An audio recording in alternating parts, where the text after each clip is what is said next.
kasih Tuhan untuk kebaikan Tuhan di dalam hidup kami. Pagi hari ini kami datang ke dalam hadirat-Mu Tuhan. Kami membawa hidup kami, kami membawa rasa syukur kami kepadamu Tuhan. Terima kasih Tuhan, terima kasih, terima kasih. Haleluya, haleluya.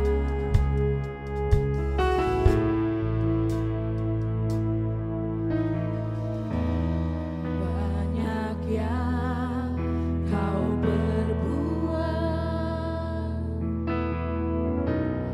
di dalam hidupku.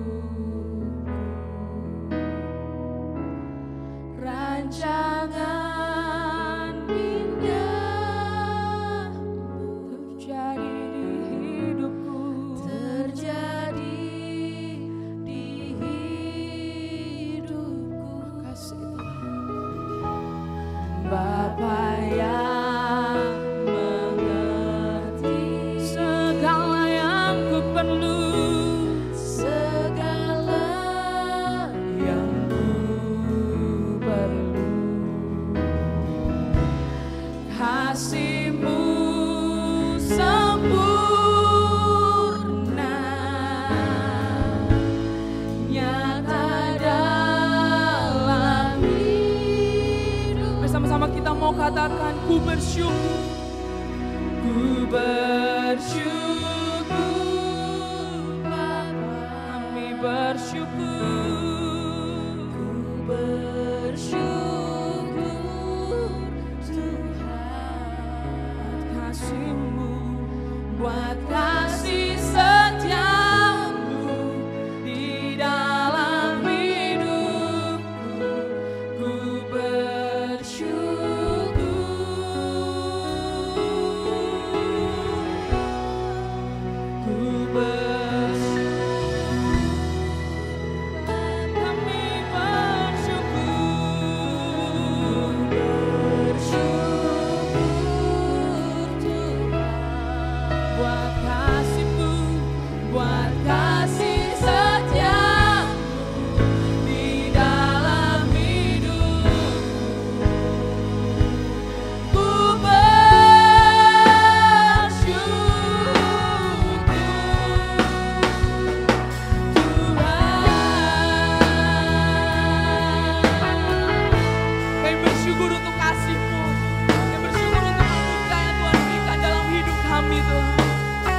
yang Tuhan kerjakan di dalam hidup. Banyak yang Kau perbuat di dalam hidupku. Rancangan indah terjadi di dalam hidup kami, terjadi di hidupku. Bapa yang mengerti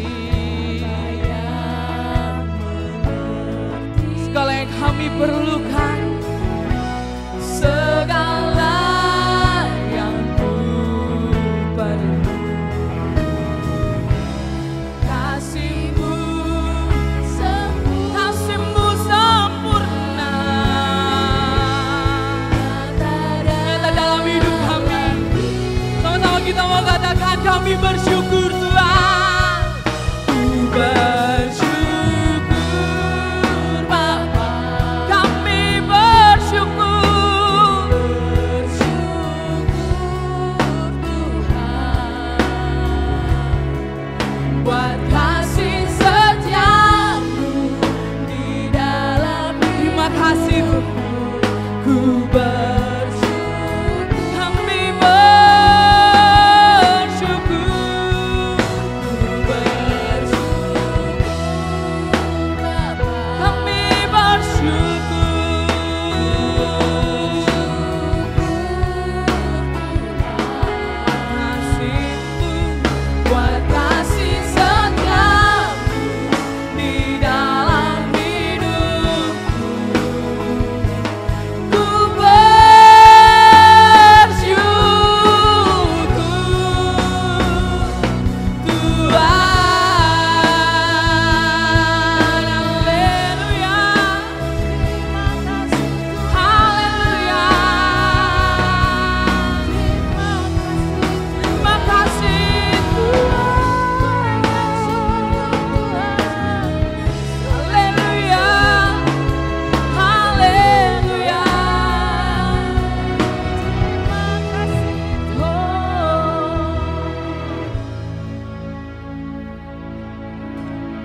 Sama kita mau katakan Kaulah Yesus, Kaulah Yesus, Kaulah Tuhan, Tuhan, hanya Kau ku percaya. Kaulah Yesus,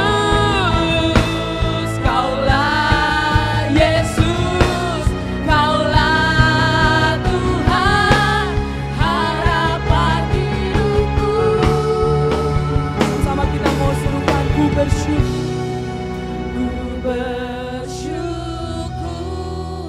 Bapa, ku bersyukur Tuhan, buat kasih setiamu di dalam hidupku. Ku bersyukur. Sama-sama kita mau naikkan ku bersyukur. Oh, ku bersyukur Bapa, kami bersyukur.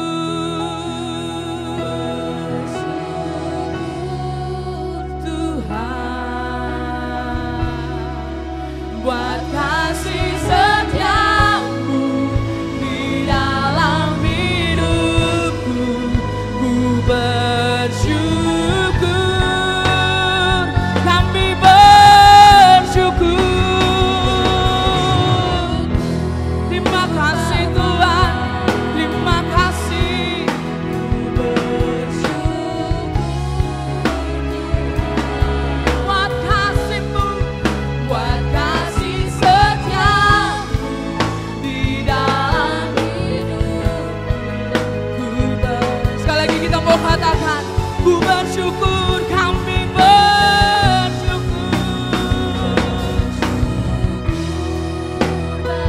Terima kasih Tuhan, buat kasih-Mu, buat kasih setiamu di dalam hidupku. Kami bersyukur, kami bersyukur,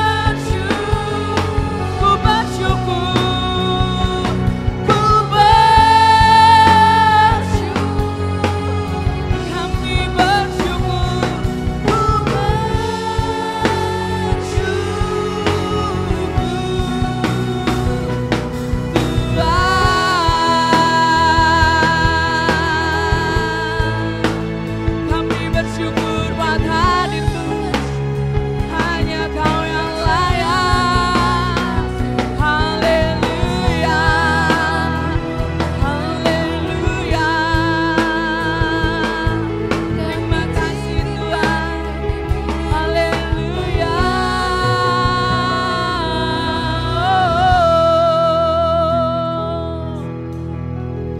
Terima kasih Tuhan. Kami naikkan syukur kami kepadamu Tuhan. Sebab hanya Engkau Tuhan yang layak untuk kami sembah. Hanya Engkau Tuhan yang layak untuk kami puji. Terima kasih Tuhan. Pagi hari ini kami datang kepadamu membawa rasa syukur kami. Pagi hari ini kami mau memuji-Mu, kami memuliakan nama-Mu. Engkau hadir bersama-sama dengan kami pada pagi hari ini. Kiranya sukacita, kiranya semangat, kiranya Tuhan boleh turunkan atas setiap kami. Kami menyerahkan ibadah kami Tuhan, dari awal, pertengahan hingga akhirnya ke dalam tangan-Mu. Hanya di dalam nama Tuhan Yesus, semua yang semangat memuji nama Tuhan sama-sama katakan amin. Shalom, selamat pagi. Mari saya undang untuk bangkit berdiri. Mari beri senyum yang manis ke kanan dan ke kirinya. Terima kasih Tuhan, kami menaikkan syukur kami kepadamu.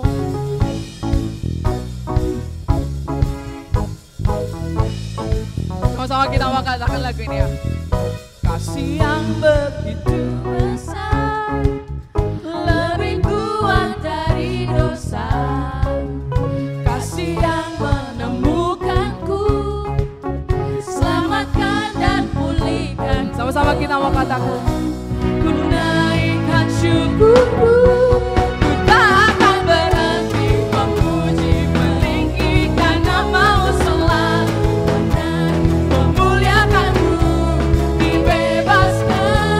Dibangkitkan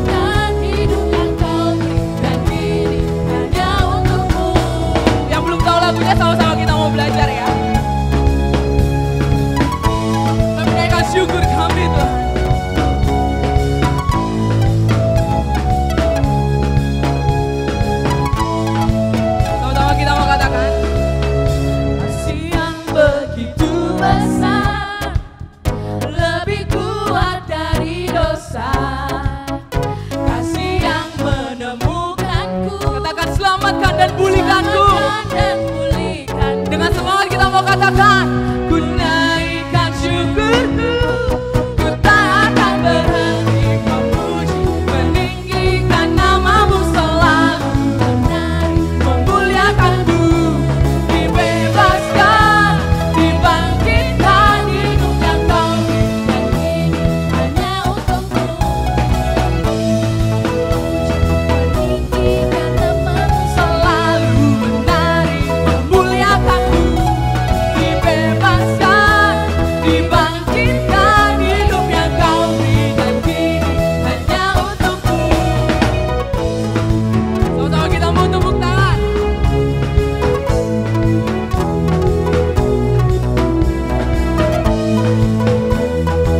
Terima kasih Tuhan. Sama-sama kita mau naikkan. Ku naikkan syukurku, ku naikkan syukurku, naikkan syukurku, ku tak akan berhenti memuji, meninggikan namamu selalu, memuliakan. Katakan, dibebaskan, dibangkitkan, hidup yang kau berikan kini hanya untukmu. Kau berikan meninggikan namamu selalu, menari, memuliakanmu, dibebaskan, dibangkitkan, hidup yang kau berikan kini hanya untukmu. Hidup yang kau berikan kini hanya untukmu. Berikan kemuliaan bagi Tuhan kita. Terima kasih Tuhan. Bersama-sama kita mau bertepuk tangan.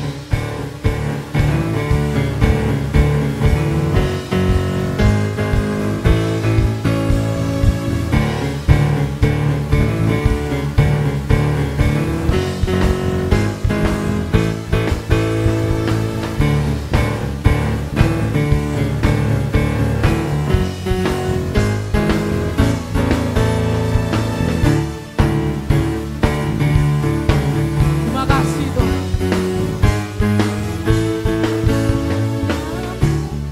Temukan sukacita,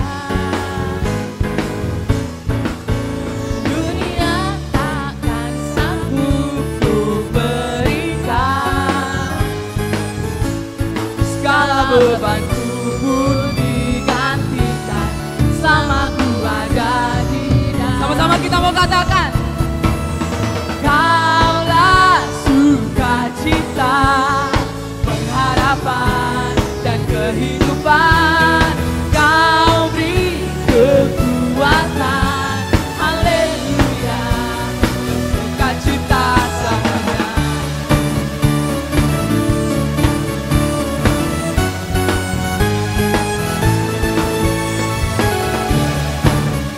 Terima kasih Tuhan. Sama-sama kita mau katakan lagu ini. Mendampingi setiap langkahku, berikan kekuatan dengan roh.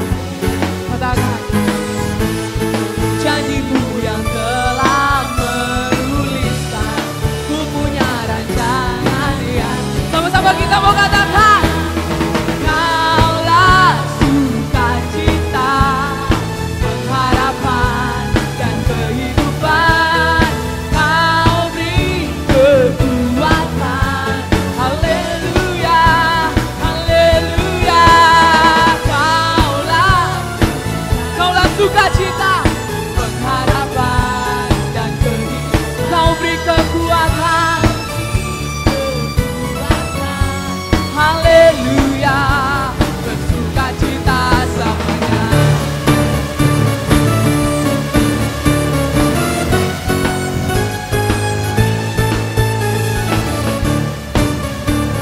Terima kasih Tuhan, sukacitamu ada dalam setiap kami. Beri kemuliaan bagi Allah kita. Silakan duduk Bapak Ibu Saudara-saudari yang ada. Bersama-sama kita mau siapkan hati kita untuk mau kita menaikkan syukur kita di hadapan Tuhan.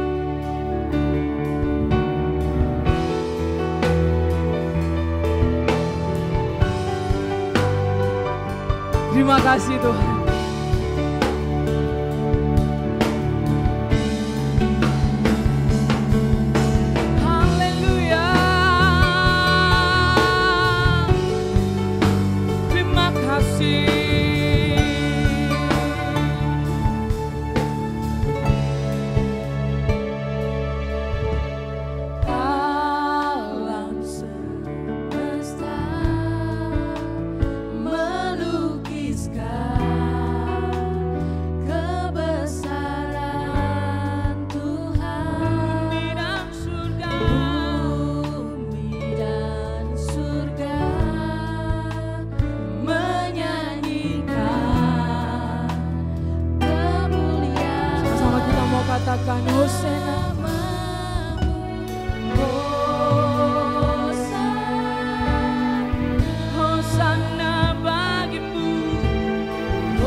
kami sembah.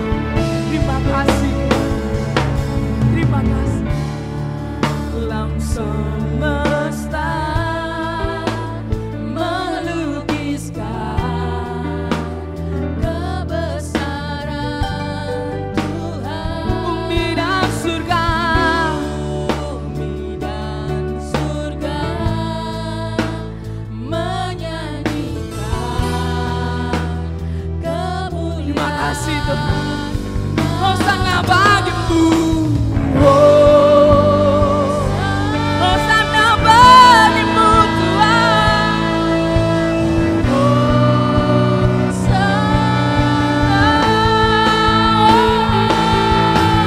Layak dipuji. Terima kasih. Kaulah yang bertata, lurus kanan dan selamanya. Raja atas segala raja, namamu besar, termulia, layak dipuji, layak dipuji. Terima kasih Tuhan. Engkau yang layak untuk kami sembah, dulu, sekarang, dan selamanya. Raja atas segala raja, namamu besar, termulia.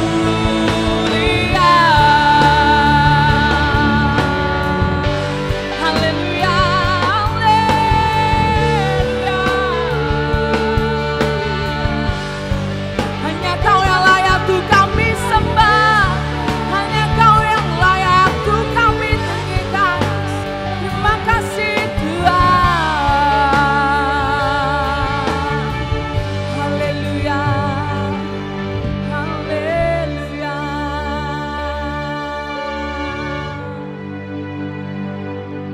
Haleluya.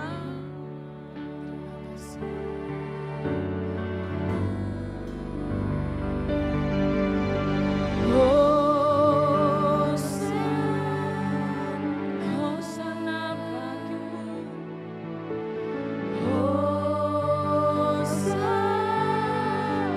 Hosana bagimu Tuhan.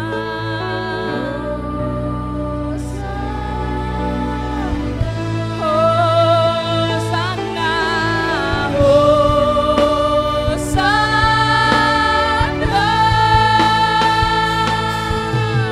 layak dipuji, Kaulah yang bertata, dulu, sekarang, dan selamanya. Raja atas segala raja, namamu besar, termulia, namamu besar, termulia, namamu besar, termulia.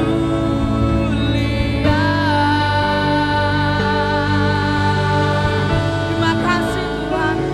Hanya Kau yang layak untuk kami sembah, hanya Kau yang layak.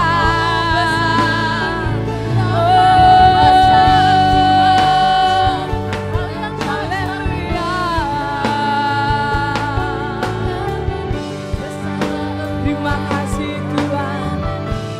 Terima kasih. Terima kasih untuk kehadiran-Mu. Terima kasih untuk hikmat. Terima kasih untuk segalanya yang Tuhan berikan di dalam hidup kami. Terima kasih, terima kasih. Terima kasih Tuhan. Terima kasih. Terima kasih.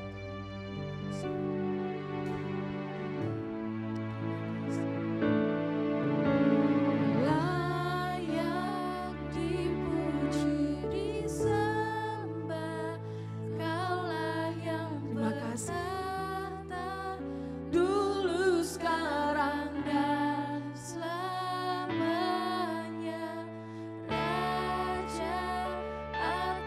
segala raja, namamu besar termulia.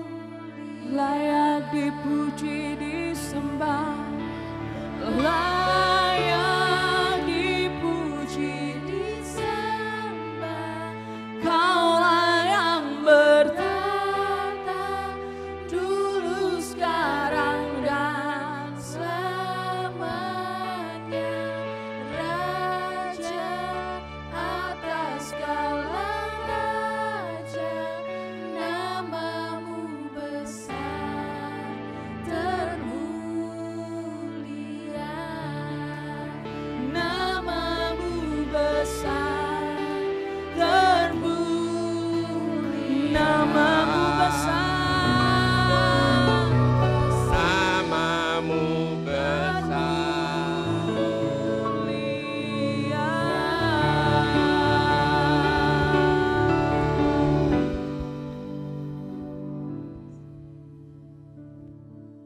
Engkau adalah Raja kami. Engkau adalah Raja di atas segala raja,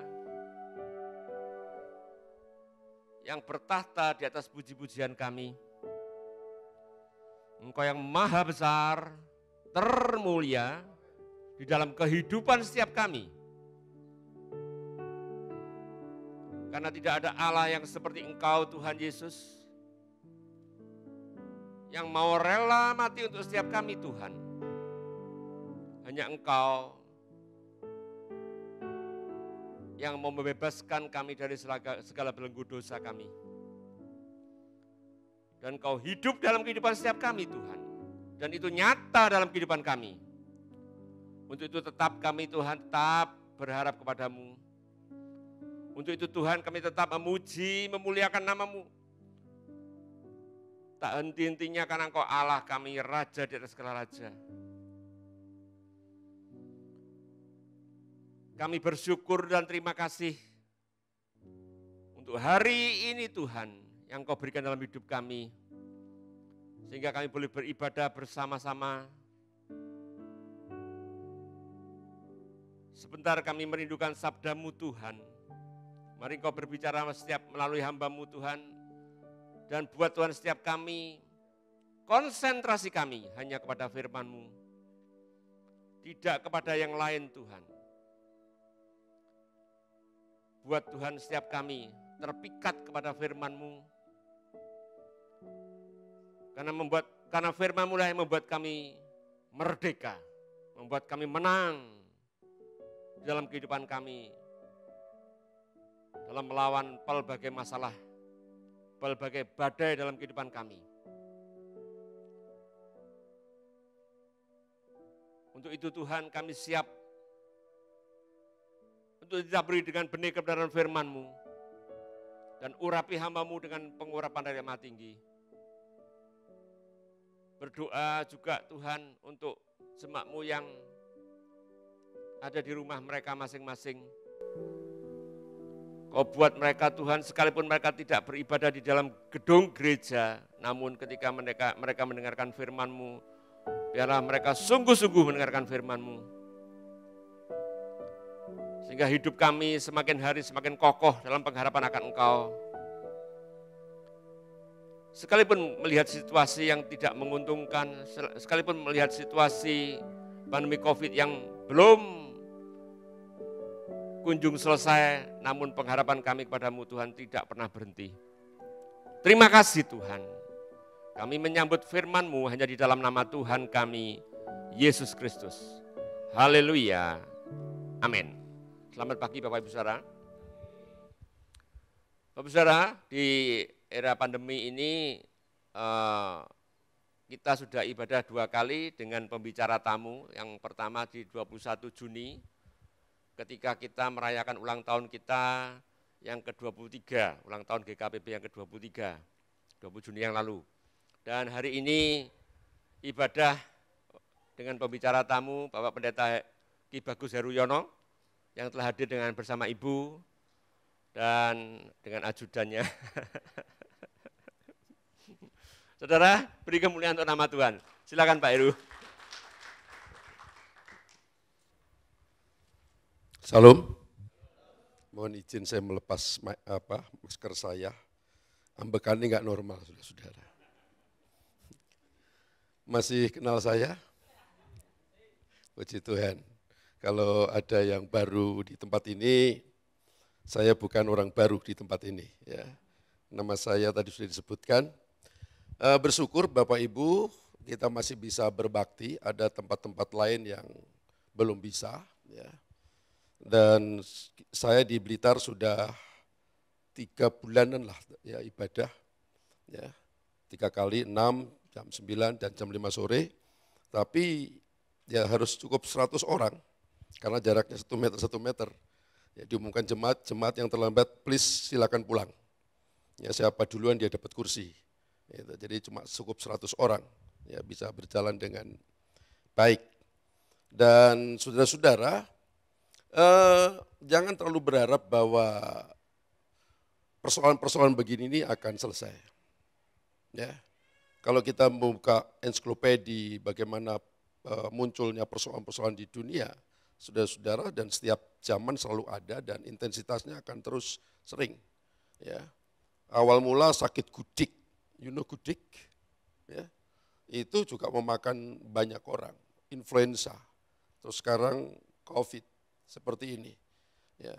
Dan ke depan tentu intensitasnya saya ini tidak meramal, ya, tapi Alkitab bilang demikian menjelang kedatangan Tuhan. Maka betapa pentingnya kita ini memiliki iman yang kuat. Bahasa Alkitab katakan kalau kamu dengan ukuran berjalan dengan orang yang berjalan saja, kamu sudah menggeh-menggeh. Bagaimana kamu akan berjalan dengan orang yang berkuda? Dan itu yang digambarkan Alkitab. Betapa pentingnya hari-hari ini kita ini membangun otot-otot spiritualitas kita. Sehingga pada saat situasi ini tambah berat, kita paling tidak dimampukan dibandingkan orang-orang lain yang tidak siap. Ya, pesan yang saya tangkap dengan adanya ini sebenarnya salah satunya adalah yang tidak kalah penting. Bahwa kita sedang di setting sedemikian rupa dalam alam bawah sadar kita bahwa penyeragaman itu adalah sesuatu yang mutlak dibutuhkan. Puluhan tahun lalu kalau kita melihat China dengan seragam baju seperti ini, ya, rakyat dan pemimpinnya seragam semua, itu komunisme. Kita merasa bahwa setiap orang itu tidak diberikan berekspresi. Walaupun tentu pemimpin partai dengan rakyat biasa, bajunya sama, warnanya sama, tapi yang satu sutra, yang satu Mekau. Itu di China sana, tapi penyeragaman. Tapi hari ini, saudara-saudara, hanya hitungan 1-2 bulan, dunia itu seragam. Wajah tinggal separuh. Ya, saya lihat wajah Anda tinggal separuh yang dalam masker itu. Itu bentuk penyeragaman.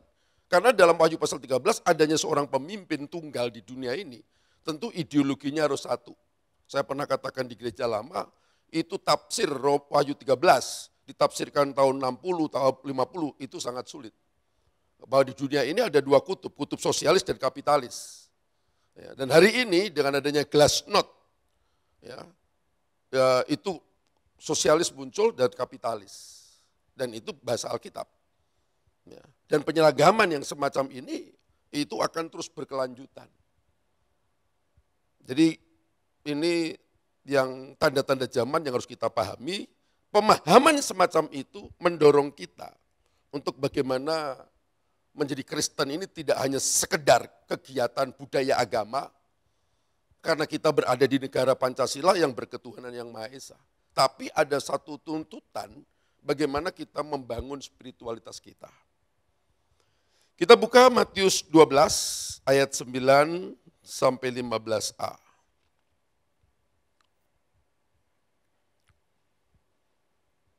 Matius 12 ayat 9 sampai 15a. Baik, saya akan bacakan dari ayat 9 Matius 12. Setelah pergi dari sana, Yesus masuk ke rumah ibadat mereka. Di situ ada seorang yang mati sebelah tangannya. Mereka bertanya kepadanya, bolehkah menyembuhkan orang pada hari Sabat? Maksud mereka ialah supaya dapat mempersalahkan dia. Tetapi Yesus berkata kepada mereka, jika seorang dari antara kamu mempunyai seekor domba, dan domba itu terjatuh ke dalam lubang pada hari Sabat, tidakkah ia akan menangkapnya dan mengeluarkannya? Ayat 12. Bukankah manusia jauh lebih berharga daripada domba?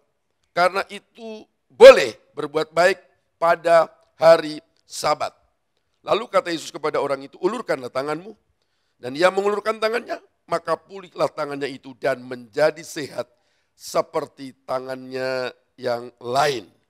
Lalu keluarlah orang Farisi itu dan bersekongkol untuk membunuh dia. Tetapi Yesus mengetahui maksud mereka lalu menyingkir dari sana. Bapak, Ibu, saudara-saudara yang dikasihi oleh Tuhan Yesus Kristus, berdasarkan teks ini saya akan menyampaikan tentang melayani dengan benar sesuai dengan kehendak Allah. Melayani dengan benar sesuai dengan kehendak Allah. Kalau bicara pelayanan, itu domainnya hamba Tuhan. Dan orang bisa EQC memaafkan dirinya sendiri, saya kan bukan hamba Tuhan. Saya pernah tegaskan bahwa kalau orang itu bukan hamba Tuhan, pasti hamba setan. Tidak ada di antara kedua ini. So, kalau kita merujuk 1 Petrus pasal 2 ayat 9, suratan Petrus itu tidak ditujukan kepada pribadi, seperti suratan Timotius, Titus, Filemon. Dan juga tidak ditujukan kepada jemaat tertentu, seperti suratan Korintus, Roma, Tesalonika. Tapi suratan Petrus ini ditujukan kepada orang Kristen yang sedang berdiaspora dimanapun juga. Termasuk kita yang pagi hari ini di sini. Nah, salah satu ayat dalam 1 Petrus pasal 2 ayat 9 dikatakan, kamulah bangsa yang terpilih. Umat kepunyaan Allah, bangsa yang kudus. Imamat yang rajani. Kita ini imam-imam.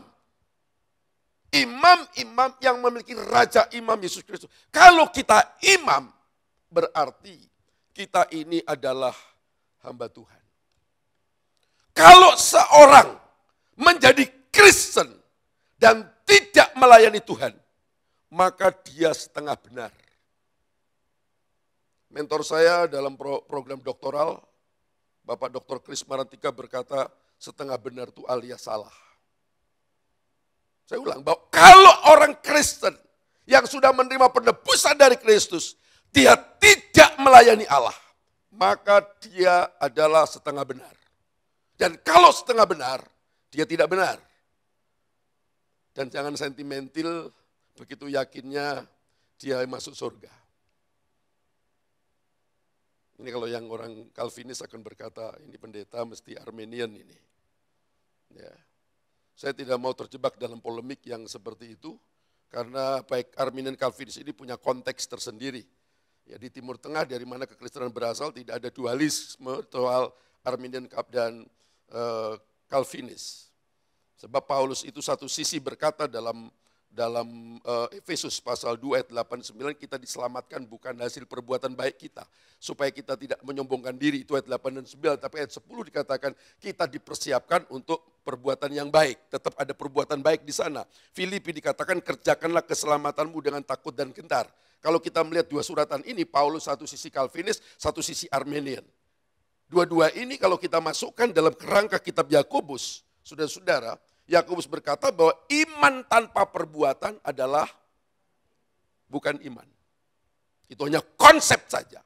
Makanya pasal 2 ayat 22, iman bekerja sama dengan perbuatan. Jadi iman ini bukanlah iman kalau tidak diekspresikan dalam tindakan. Dan tindakan tanpa iman itu najis di hadapan Allah. Karena tidak ada sesuatu yang baik dari diri manusia. Iman saja tanpa perbuatan itu bukan iman, hanya konsep saja. Perbuatan saja tanpa iman najis di hadapan Allah, tidak layak. Bapak, Ibu, saudara-saudara yang dikasihi oleh Tuhan Yesus Kristus. Seperti apa melayani dengan benar sesuai dengan kehendak Allah? Yang pertama, berani menghadapi risiko karena misi yang jelas. Berani menghadapi risiko karena misi yang jelas. Setiap kita ini kalau memutuskan sesuatu, kita harus tahu konsekuensi dari keputusan itu. Dan kita harus siap menghadapi resiko. Kalau kita berani memutuskan sesuatu, kita harus tahu konsekuensi dari keputusan kita. Dan kita harus siap menghadapi resiko.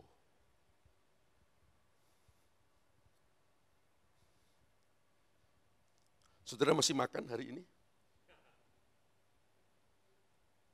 Enggak makan sampai hari ini? Masih? Oke. Itu keputusan Anda. Ada risiko enggak makan itu? Apa risikonya? Kenyang-kenyang itu akibat. Apa risikonya? Selalapan, kesedak. Kecokot itu risiko enggak? Ya. Ada yang takut kecokot, takut kesedak? Jangan makan. Ya. Anda hidup itu keputusan Anda untuk hidup. Dan pada saat Anda memutuskan hidup, ada konsekuensi harus Anda hadapi.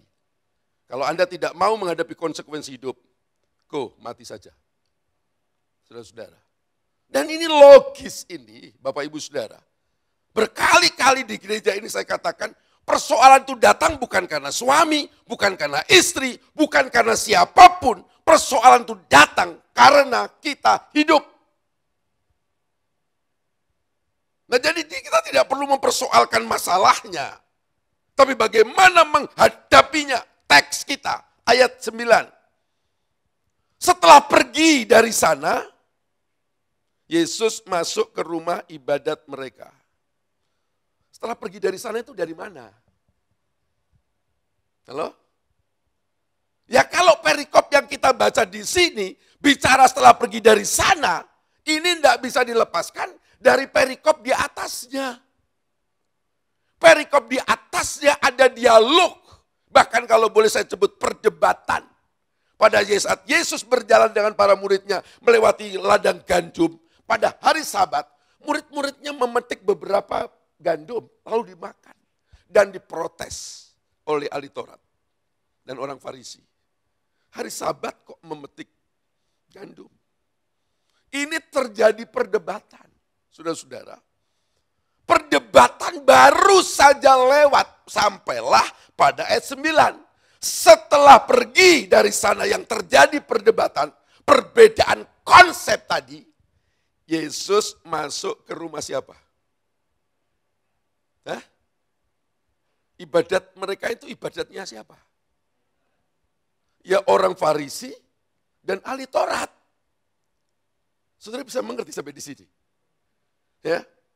Tentu Yesus masuk ke rumah ibadat itu sadar dan waras bahwa dia akan menghadapi perbedaan konsep dengan orang-orang di sana. Karena sebelumnya sudah ada perbedaan konsep.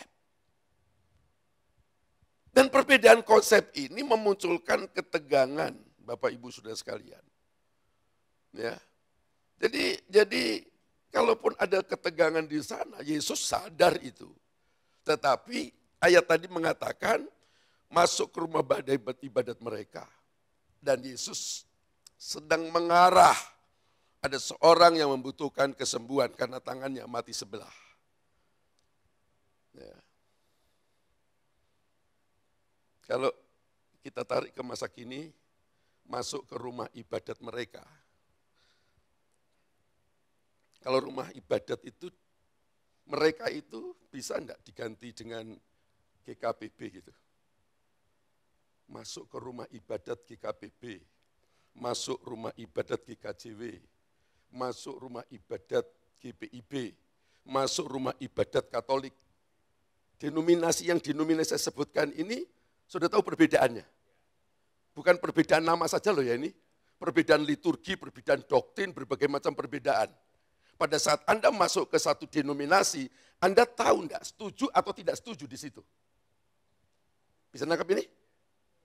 Kalau di sini ada orang Katolik masuk ke GKBB di sini, saudara-saudara, ya, dia akan muncul masalah di sini. Ya, ibadah kok ribut, saya enggak kusuk. Anda salah masuk.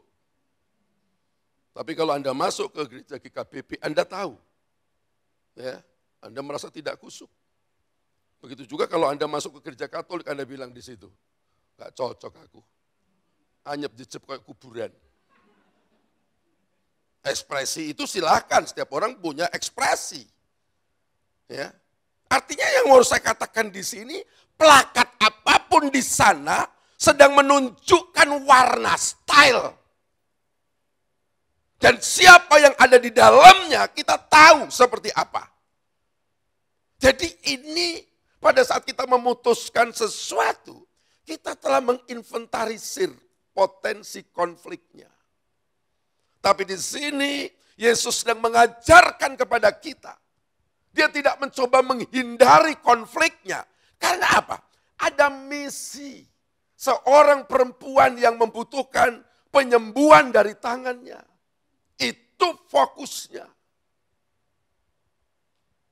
Saudara-saudara yang dikasihi oleh Tuhan Yesus Kristus,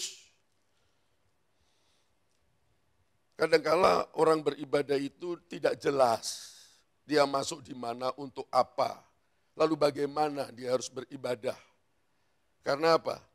Misinya, fokusnya enggak jelas. Anak-anak muda di tempat saya, kalau dia harus menghadap ke saya dengan satu program, maka dia harus mendeskripsikan dulu, ya, misinya apa. Itu harus dia betul-betul ngerti. Karena pada saat dia berjumpa dengan saya, Om, saya punya program ini.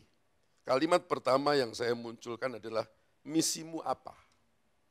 Ya, misinya apa? Itu dulu. Ya. Hanya just for fun, hura-hura, atau ada hal yang prinsip di sana. Itu yang kita bahas lebih dulu. Soal anggaran, soal teknis, pelaksanaan pikiran itu nomor sekian. Tapi kita tempatkan dulu ini misi. Ya, saudara-saudara. Nah ini dalam kita melayani, dalam kita beribadah, ini harus termanggon dulu, kalau orang Jawa bilang, harus jelas dulu. Makanya kalau kita baca 1 Korintus pasal 9, ayat 24 sampai 27, Rasul Paulus berkata, tinjuku ini tidak sembarangan memukul. Aku bukan pelari yang tanpa tujuan. Ya.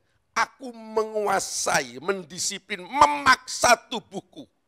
Ini bicara soal self-control. Karena ada hal-hal yang tidak menyukakan, yang tidak menyenangkan, tidak selalu cocok.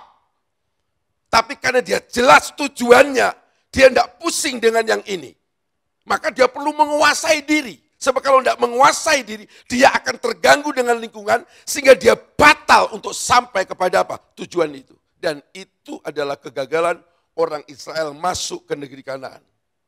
40 tahun di padang gurun. Kenapa? Dia hanya mempersoalkan mana yang tiap hari dia makan, mempersoalkan daging, bawang pre, ya, itu sop brinebon, sop buntut. Itu saya tambahkan sendiri, zaman itu belum ada itu.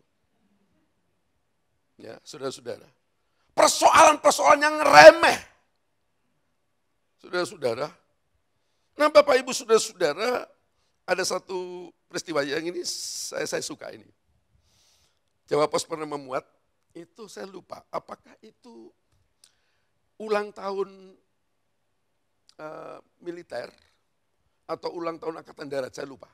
Tapi Bapak Ibu yang baca Jawa Pos dan peristiwa itu Bapak Ibu baca, pasti nyambung dengan saya. Di Jawa Pos itu dimuat melomba menyeberangi Laut Sunda, berenang.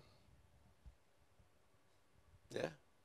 Hadiahnya mobil expander, baru-baru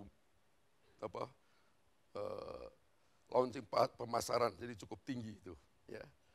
Menyeberangi Laut Sunda, dan pesertanya dari dalam dan luar negeri. Singkat cerita, hadiahnya apa tadi? Hah? Kalau Anda disuruh ikut lomba lalu hadiahnya 1 pak buku dengan 5 pensil mau? Itu sampai kodok bisa nyanyi halo-halo Bandung, tidak akan orang ikut. Ya, artinya apa? Enggak sebanding antara tantangan dan hadiah. Ditanyalah peserta ini yang menang ini, apa tantangan terberat Anda waktu berenang? Yang pertama tidak mengejutkan, yang kedua mengejutkan saya. Yang pertama dia bilang ubur-ubur. Ya, ubur-ubur itu cukup membuat, karena Bapak Ibu tahu itu berisiko ubur-ubur. Yang kedua dia bilang apa? Ngantuk. Loh, renang ning jero banyu lho iso ngantuk. Loh, ini betul ngantuk. Ya, itu berenang ngantuk. Nek sampean longgo ngene cekak-cek lu ngantuk, saya ngerti itulah. Mau berenang aja ngantuk, apalagi duduk begini, nyaman, full AC. Ya, saudara-saudara, enggak mudah. Ya, saya enggak harus katakan bahwa Anda itu tidak lebih berat dibandingkan berenang. Enggak, sama beratnya. Sama. Ya, beratnya adalah sama-sama ngatasi apa tadi? Ngantuk. Gitu. Tapi kan hadiahnya beda, Pak. Nah, Anda yang salah kalau gitu itu. Hadiahnya lebih besar kita, mahkota kehidupan. Amin enggak nih? Jadi kalau Anda itu menderita, ya, di tengah-tengah ibadah, di tengah-tengah melayani, saudara-saudara, hadiahnya bukan cuma 1 pak buku dan 5 pensil di surga. Ya. Jadi pantas apa yang kita terima nanti itu bahasa Alkitab dengan apa yang harus kita hadapi hari ini. Jadi ini goal, ini visi yang perlu kita fokus di sana. Kalau enggak, kita seperti orang Israel yang hanya muter-muter di situ saja. Ya. Saya pernah gambarkan masih di gereja di ruko sana. Ya. Dalam konteks bagaimana kita berhadapan dengan tantangan kesulitan, seperti orang main sepak bola.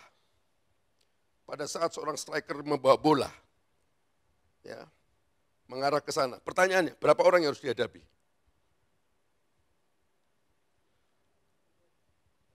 Main bola itu main bal. Main bal. Tahu main bal? Oke. Berapa pemainnya? Ya namanya aja sudah ke-11-an, ya 11.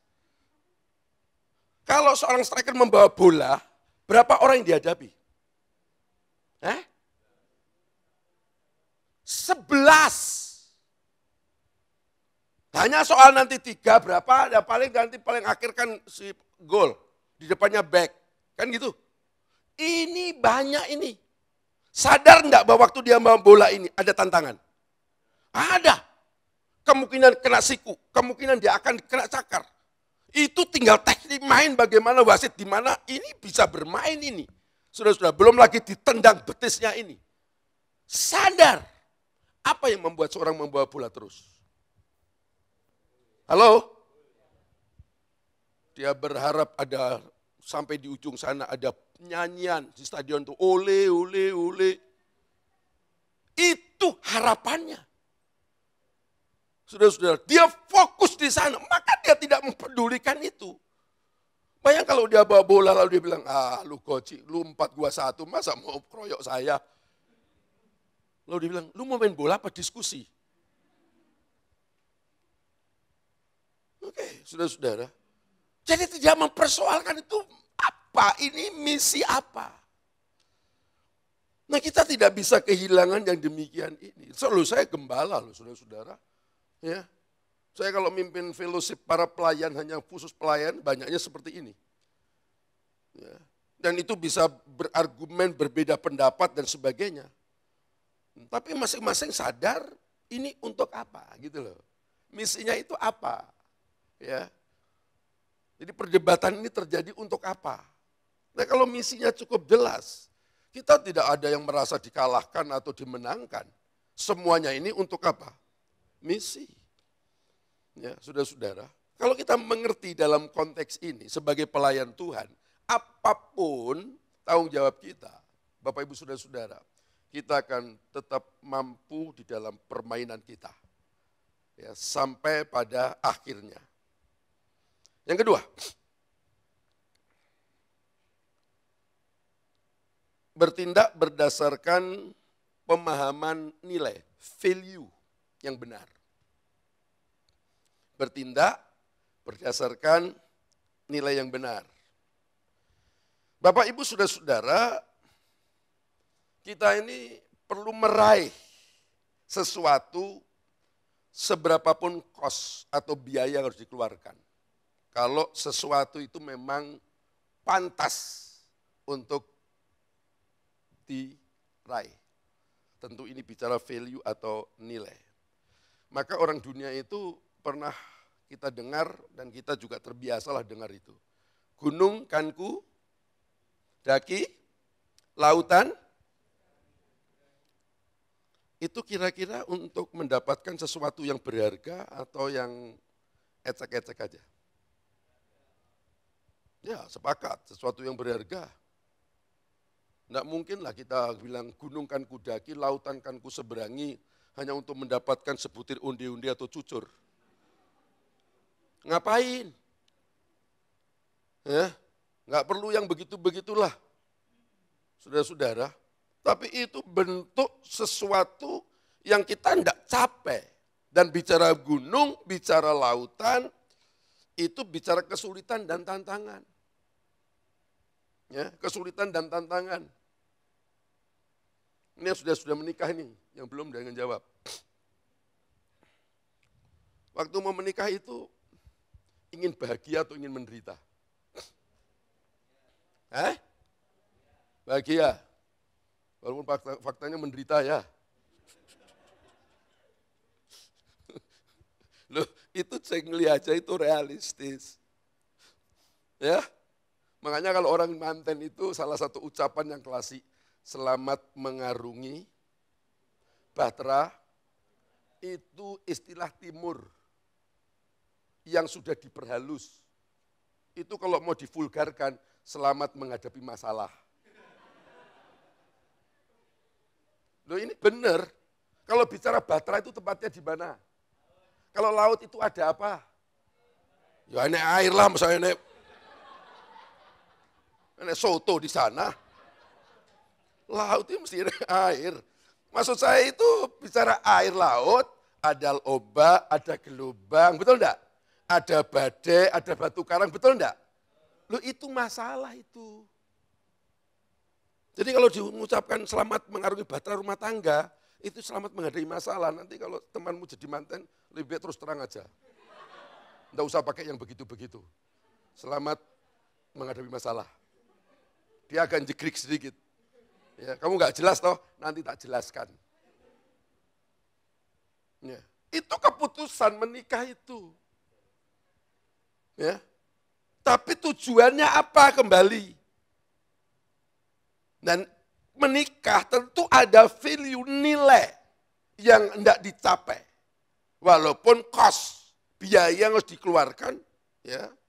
Dan kalau itu terjadi, oke kok, enggak masalah. Ya. Jadi menikah ada masalah itu normal. Saya dengan istri saya ini, istri saya pendeta menikah dari tahun 87 sampai hari ini. Anda pikir saya cocok dengan dia? Belas. Enggak cocok. Kalau sampai hari ini bisa bersama-sama, kita saling bertahan. Ya, bagaimana mau cocok? Saya orang Jawa, dia orang China, orang Cungkok. Cungkok Ren, Jawa Ren. Ya toh?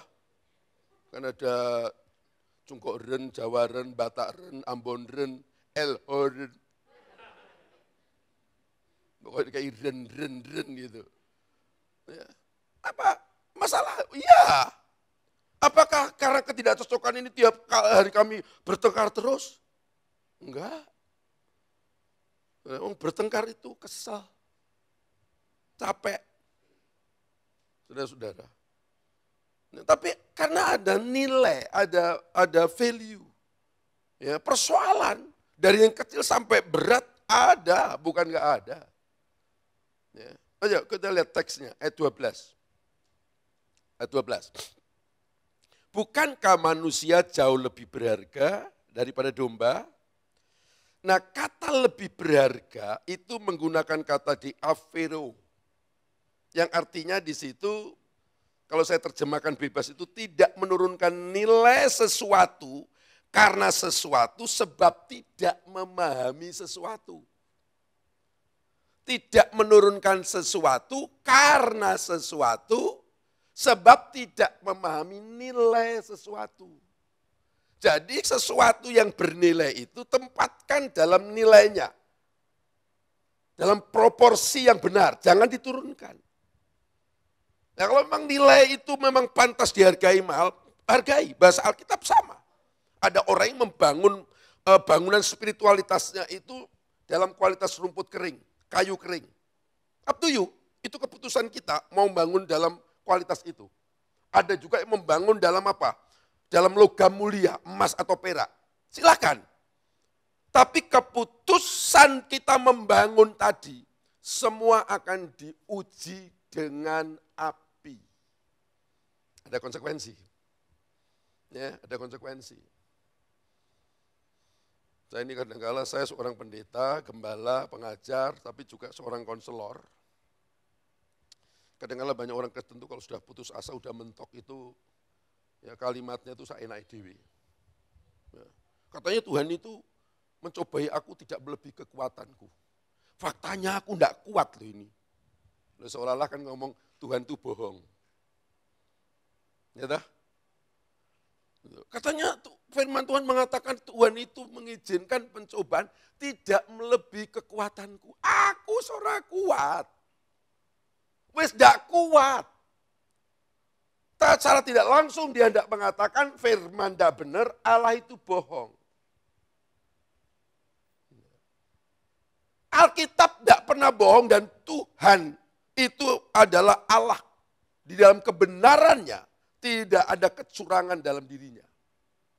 Saudara-saudara, kalau kita punya pemikiran semacam itu, kita yang salah tafsir, kita yang salah mengerti. Bahwa Allah itu tidak mencobai melebihi kekuatan kita, itu tidak dalam arti pasif. Saudara-saudara, ini bapak-bapak yang punya anak ini, kira-kira Anda suruh anakmu yang usia 5-6 tahun, suruh ngangkat semen 40 kilo, ada di sini bapak yang begitu? Enggak ada, karena waras semua. Hanya bapak yang sarap saja nyuruh anaknya yang 6 tahun suruh ngangkat semen 40 kilo. Paling apa yang disuruh untuk anak 6 tahun? Kalau saya ambil sendalnya papa, sepatunya papa, ya. Tapi kalau anak itu sudah mahasiswa tingkat akhir, hanya suruh ngambil sepatu dan kaos kaki, lalu ada semen 1 sak dibiarin? Enggak. Saudara-saudara, saudara yakin bahwa pencobaan yang Anda hadapi hari ini dengan 5 tahun ke depan, 5 tahun ke depan lebih ringan? Halo? Hari ini loh anakmu usia 5 tahun, makannya berapa kilo? Berapa piring, Wes? 5 tahun. Sekali makan berapa? 2 piring toh? Yang 1/4 anak, yang lebihnya mamahnya.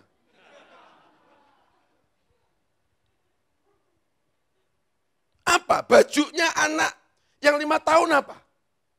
Anda belikan di pasar senggol, pasar templek, ya tulisan S yang di hanger pakai pring sama dikasih tali rafia. Wah dia bangga banget, rasa-rasanya sudah mau terbang. Itu anak 5-6 tahun. Coba mahasiswa belikan yang seperti itu. Stres berat dia. Berapa kos atau biaya seorang anak usia 5 tahun dengan mahasiswa? Sudah, tentu lebih besar mahasiswa. Persoalan psikologis yang Anda hadapi anak 5 tahun dengan mahasiswa, berat mana? Mahasiswa. Kalau seorang anak itu paling mecahin gelas, mahasiswa mecahin das. Saudara ngerti? Jadi anakmu 5 tahun hari ini, untuk nanti jadi mahasiswa, Anda sudah bisa gambarkan betapa beratnya persoalan di sana itu. Ya, Saudara-saudara, lah kalau hari ini Tuhan memberi pencobaan semacam itu, engkau tidak memperkuat otot-ototmu, waktu sampai di sana Anda menghadapi persoalan dan berkata, pencobaan ini tidak kuat Tuhan. Tuhan dari surga bertanya, selama ini kamu ada di mana? Oke. Anda duduk di sini dalam rangka apa? Menikmati firman. Kalau Matius 4 ayat 4 dikatakan, manusia tidak saja hidup dari roti, tidak saja hidup dari soto, rawon, lodeh, dan seterusnya, tapi juga firman. Dan Anda duduk untuk memperkuat otot-otot spiritualitasmu. Sehingga kalau Anda kuat otot-ototmu di sana pada saat tantangan lebih berat hari ini, engkau mampu. Ke gereja dong-dongan, dong-iling budal, dong railing ora budal. Dan dong railinge iki luwih dawa timbang dong ilinge. Ngono kok pengen kuat-kuat mbahmu apa? Dari mana itu, saudara-saudara? Enggak ada hukum sebab akibat itu masih bisa terjadi. Saudara-saudara, enggak bisa. Setiap orang menghadapi hal yang sama. Ya. Lalu saya ini di tengah jemaat kadangkala kagum tuh bukan orang ya dari miskin jadi kaya, ya bolehlah. Ya, saya punya jemaat itu ada yang jualan gamblong. Namanya Pak Totong, gamblong itu apa ya? Ampas apa Pak Toto? Ampas ketela yang diambil saripatinya itu. Rumah ngontrak. Ya, hari ini loh, dia bisa beli campur pakan itu zaman 3 tahun lalu. Campur itu 300 juta minta pertimbangan. Saya kalau mau dibutuhkan beli. Mobilnya ada berapa sampai duit bis. Saudara-saudara. Ya senang lah ada perkembangan begitu. Saudara-saudara. Tapi tidak lebih senang kalau seorang gembala itu melihat seorang ya di tengah-tengah tekanan kehilangan seorang anak yang dicintainya. Ya tidak begitu susah sedemikian rupa. Tapi punya prinsip, saya terkagum-kagum. Ya. Siapa orang yang kehilangan anak tidak sedih-sedih. Tapi perkataan yang keluar dari mulutnya ini tidak menunjukkan dia menyalahkan siapapun. Menunjukkan ketegarannya. Oh itu luar biasa, saudara-saudara. Ya, karena di situ artinya kita melihat bagaimana firman itu bertumbuh dan otot-otot spiritualitasnya itu ya, hidup, berkembang. Ya. Oke? Lebih berharga karena ada nilai. Nah saudara-saudara, Yesus itu datang berkorban untuk manusia. Karena nilai manusia ini, itu berangkat dari Yohanes 3:16. Ada yang tahu Yohanes 3:16? Good. Biasanya itu hafal pas Desember. Itu salah satu ayat Natal. Karena begitu besar kasih Allah akan dunia ini, sehingga apa? Dikaruniakan anaknya yang tunggal. Kata yang tunggal menggunakan monogene. Kata monogene gabungan dua mono dan gene, gen. Mono stereo. Tahu itu ya? Monogene diterjemahkan unik. Gak ada yang lain. Gak ada juru selamat yang lain. Tidak ada kasih Allah yang lain yang dapat diwujudkan kecuali melalui Yesus Kristus. Karena begitu besar kasih Allah ke dunia sehingga diberikan anaknya yang tunggal. Saudara-saudara, kenapa? Karena kita itu begitu berharga di mata Allah. Karena kita diciptakan sesuai dengan imago Dei. Stelem debut. Pemazmur berkata kejadianku fearfully and wonderfully. Dahsyat dan ajaib. Coba, saudara-saudara. Allah mengorbankan Yesus Kristus untuk kita. Karena kita ini bernilai. Nah karena kita ini bernilai, hargai hidupmu itu bernilai. Oke, saudara-saudara. Allah perlu datang ke dunia ini loh mencari kita. Karena kita ini begitu berharga. Cuma kadang-kala banyak orang tidak merasa berharga. Sehingga kalau dikasih pelayanan, jawabnya, enggak isah. Ya, yang lain yang lain enggak isah, yang lain enggak isah. Ya. Kenapa? Invalid. Apa yang invalid? Spiritnya. Ya. Bapak tahu, motivator dunia yang cukup mahal pernah datang ke Surabaya. Nix. Orang Australia. Dia punya kakak, enggak punya tangan, enggak punya kaki, kakinya itu cuma tinggal sedikit kayak penguin itu. Ya, saudara-saudara. Itu cacat, invalid secara fisik. Tetapi spiritnya normal. Ada banyak kita secara fisik normal, tapi invalid secara spirit. Saudara-saudara. Makanya di gereja ini, selain orang dikabari beri kabar selamat, juga tema-tema khotbah begini adalah menyangkut karakter building. Ya, saudara-saudara. Supaya apa? Self image, citra diri kita ini bisa muncul. Ya, saya pernah singgung beberapa waktu lalu saya khotbah di jemaat itu wajib menghafal ini sebentuk mantra. Ya, 5. Yang pertama, hidupku dicintai Tuhan. Orang yang yakin hidupnya dicintai Tuhan, saudara-saudara, orang itu akan tatak kemanapun. Karena dia dicintai Tuhan, Tuhan tidak akan membiarkan dia. Yang kedua, hidupku diciptakan secara ajaib. Kalau hidup kita ini diciptakan secara ajaib, sebenarnya tidak ada sesuatu yang akan bisa membahayakan kita. Saudara pernah lihat film Terminator? Ya, yang ditembak, bolong semua itu, lalu jatuh begitu, lalu tanpa itu muncul sendiri. Sehat lagi gitu. Ya. Itu sebenarnya idenya itu, saudara-saudara, dari tubuh ini manusia ini. Manusia tubuh kita ini sebenarnya memiliki pembaruan sel yang luar biasa. Otak kita ini setiap hari berapa juta sel yang mati. Muncul sesuatu yang baru, sesuatu yang baru. Hidup kita ini diciptakan Tuhan itu luar biasa. Ini baru soal fisik loh, belum soal yang lain. Kejadian 11 ayat 6. Apa yang kamu pikirkan, apa yang kamu programkan, apa yang kamu rencanakan, pasti terjadi. Daya pikir kita ini luar biasa. Ya, itu kemampuan kita itu dahsyat. Hanya lingkungan kita yang membuat kita tidak dahsyat. Ya, dicintai Tuhan, diciptakan secara ajaib. Yang berikut, hidupku diberkati tanpa batas. Ya, terserah, saudara mau menilai saya teologi kemakmuran, tidak apa-apa. Ya, kita ini diberkati tanpa batas. Yang membatasi itu kita. Saya bertanya, seorang nelayan itu disiapkan Tuhan, seberapa banyak ikan? Halo? Yes, ikan di lautan itu. Sampai mau nangkap ikan teri sampai ikan paus, boleh. Kan begitu toh? Hanya tergantung skillnya, tergantung perangkatnya. Kalau mentalnya kelas teri, lalu mau nangkap ikan paus, dimut ikan paus kon. Kelasmu bukan itu. Sama kok. Ya, Allah itu memberkati kita. Aku datang supaya dombaku memperoleh hidup dalam berkelimpahan. Silakan tafsir apa itu. Saudara-saudara. Ya. Mazmur 23. Dia gembala yang baik, menghentar pada rumput yang hijau, air yang tenang. Kalau konteks domba diantar ke rumput dan air yang tenang, saya bertanya, domba itu waktu dibawa ke padang rumput, berapa boleh rumput yang harus dimakan? Halo?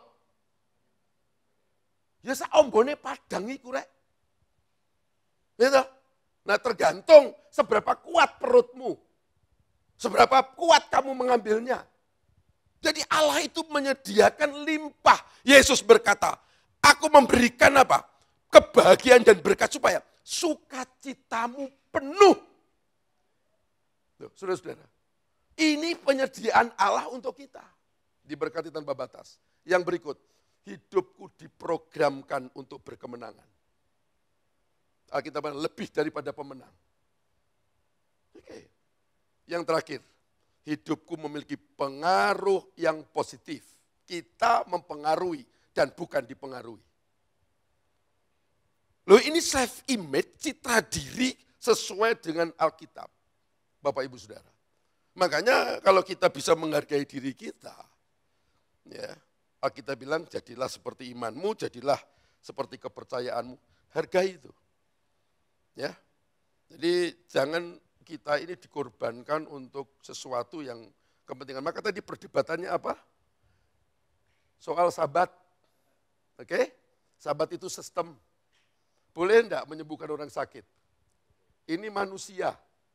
Enggak boleh dikorbankan untuk sistem. Untuk aturan. Bapak Ibu Saudara, ya, sistem itu adalah aturan. Sistem. Organisasi itu aturan. Jemaat ini organisme. Oke, saudara-saudara.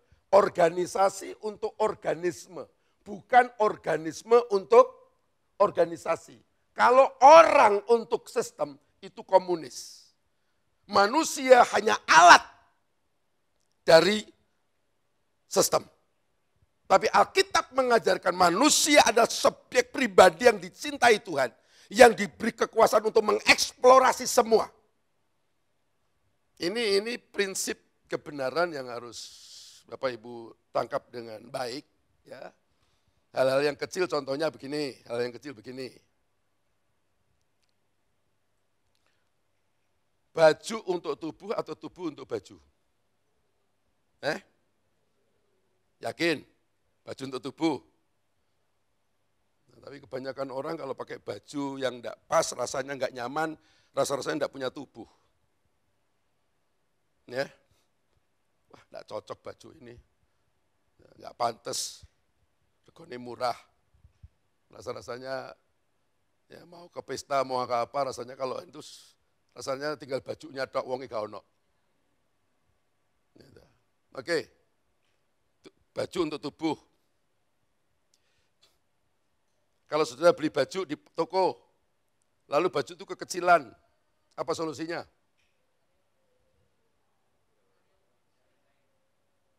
Apa? Cari yang lain. Anda sudah beli di baju kekecilan. Apa yang harus dilakukan? Dibesarkan. Kalau Anda yakin di dalam itu masih ada restan kira-kira 4 cm. Tapi kalau jahitannya sudah di atas obras, Anda tidak bisa membesarkan itu. Tapi oke, solusi ini ya. Dibesarkan, dipermak. Apa yang lagi? Beli baru. Lalu yang lama? Dijual. Kok beri gitu tapi. Ya tidak apa-apa, solusi. Beli baru dan dijual. Yang lain? Ada lagi? Dikasihkan orang. Bagus, itu solusi juga dikasihkan orang. Kalau enggak kekecilan, enggak ngasih orang. Sosialnya muncul kalau kepepet. Tapi enggak apa-apa, itu solusi. Ya, Bu Heru bilang orangnya diperkecil. Ya, jadi kalau saya begini, ini kecilin, diiris titik. Ya, bagian mana yang sampai diiris titik. Ya, orang, dia nih, baju seberapa pun orang ngira lah, ngiris awak hanya untuk pakai baju. Ya, benar. Saudara-saudara, karena baju ini untuk tubuh, bukan tubuh dikorbankan untuk baju, itu prinsip dasar kita, ini organisme. Ya, saudara, ini organisme. Ya, saudara-saudara. Jadi Anda harus bertumbuh, hargai hidupmu dengan benar.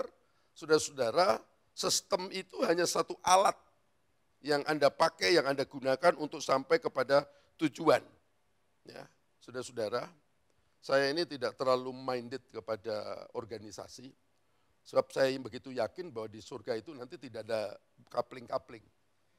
Tidak ada ini GKPB, ini GBI, ya, itu Katolik, ini Protestan, ini Pantekosta, ini karismatik. Waktu kita orang-orang aliran Pantekosta, GKPB, Pantekosta memuji Tuhan, menyembah Tuhan, lalu Katolik yang di pojok surga sana, hei, jangan banter-banter, berbeki aku. Ini surga iso gelut, saudara-saudara. Hanya guru-guru yang satu banter, yang satu enggak. Seperti itu. Enggak begitu. Saudara-saudara, ya ini hanya akibat korban sejarah saja, adanya organisasi sistem ini hanya akibat sejarah. Masing-masing itu punya sejarah. Ya, pada awalnya di Indonesia ini ada Pinksterkerk, gereja Pantekosta di Indonesia.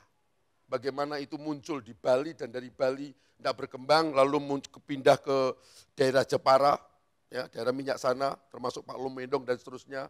Lalu muncullah gereja-gereja yang muncul karena ada perkembangan waktu tahun 45 merdeka, muncul gereja GBIS, Gereja Betel Indonesia yang dimunculkan oleh Dr. Hal Senduk. Lalu dari Gebis, dari gereja Betel Injil Sepenuh ini, ya ada ribut lagi di Jakarta, Sukabumi sana muncul lagi dari Gebis GBI. Dari GBI ini ya muncul Gereja Betani Indonesia. Dari GBI ini muncul YHS. Dari GBI muncul Tiberias. Ini bayangkan ini dari GPDI, ya Gereja Betel Injil Sepenuh, GBI, dari GBI muncul tadi Betani, YHS, Tiberias. Ini sudah wis cicit ini dari sana. Tapi ini semua ada historisnya, sejarah. Itu sistem, saudara-saudara. Dan kita berada di dalam satu sistem ini. Ya. Dan kita fokus bahwa bagaimana hidup kita ini berharga dan Allah datang untuk mencari kita. Kita menghargai hidup kita ini. Ya, sudah. Ini nilai hidup ini jangan dikorbankan untuk hal yang lain. Allah menghargai yang demikian itu. Ya, Anda bekerjalah, jangan baik buka toko yang bagus, ya barang ditempatkan yang tepat sehingga orang bisa melihat oh itu, ya. Adalah orang punya toko berdoa Tuhan, kirim pembeli ke sini Tuhan, supaya toko saya laris, supaya saya juga bisa melayani Tuhan dengan dana yang saya punya. Doanya sudah bagus. Begitu dikirim pembeli, kah ada ini kah? Oh ada ya, saya nunggu alat itu setengah jam. Si nunggu sampai gerigi kan. Pertanyaan saya, dia akan pergi atau tetap di situ? Saya kalau si pembeli, ada toko lain, saya akan cari ke sana. Ya toh, begitu ketemu, kalau nggak, Tuhan kenapa kau kirim? Kok kau biarkan dia pergi? Mereka goblokmu.